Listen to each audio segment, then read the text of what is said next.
mentioned that about keep the government out of your business.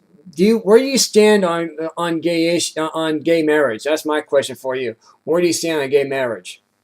Well, we have a famous saying by libertarians: people should have freedom to carry. That means carry any guns you want to protect yourself, and we have freedom to marry. So freedom to carry applies to freedom to marry.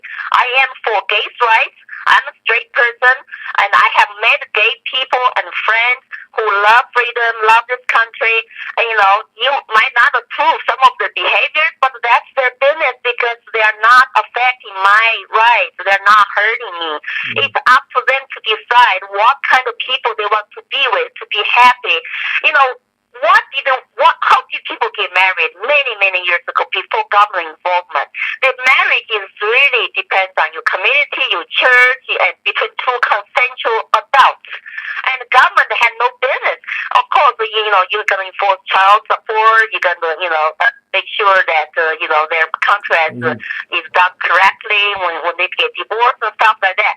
But, to ask the government to issue a license for you to get a permit to get married, it's not America. I don't think it's constitutional.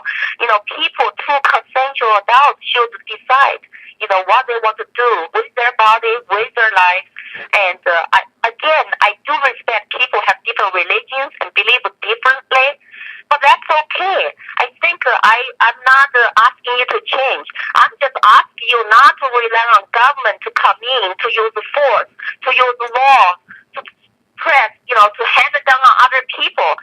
If you see some people, their love stories, and you read or you watch movie, you read novel, love, no matter what, is a beautiful thing. It does not matter if you government approve or not. People love each other. They are entitled to their own choices and their happiness. That's where I disagree with my conservative friends. And I said, what?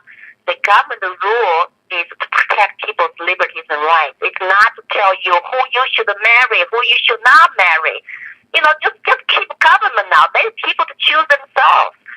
That would be such a good society if you keep government out of lots of people's business. And the problem is, though, the people have taken advantage of the system enough where they're actually gaining money, like the ACLU and the NAACP on gay marriage, and they're forcing that down, on these lobbyists, and they're getting money off of this. And that's not right either, is it? So you tell me where we should have gay marriage. You tell me that, Lily. Go ahead. Well, libertarians truly believe government should get out of this marriage business, but does not mean you have to use taxpayer subsidy to do things. No, we say no to government subsidy to almost lots of things. To like include like a marriage, or even force people to do things that on their own private property other than you need. So no subsidy, no government money, no taxpayers money involved. But just let people to decide, who they want to marry. And the government doesn't even have to regulate marriage anymore. It's like, it'd be nice for them to totally get out of this marriage business. But I agree with you. It's just like immigration, the same thing here. We are for legal immigrants come to the country to achieve American dream. But we're not for taxpayer subsidy. We're not for welfare state to subsidize illegals or legals. And I think if you hold people accountable for their own happiness, for their own dreams, and for their own jobs, and supporting themselves, and get the welfare state to the minimum level, then lots of issues will not be issues. I understand that some people are mad because government use taxpayers' money to subsidize this, subsidize that, and other people may have different agreement on. That's wrong. That's wrong to use taxpayers' money to subsidize your own choice, your own behavior, and it's like another kind of government force to hammer down on people. Right. Another thing is too, right now the school systems right now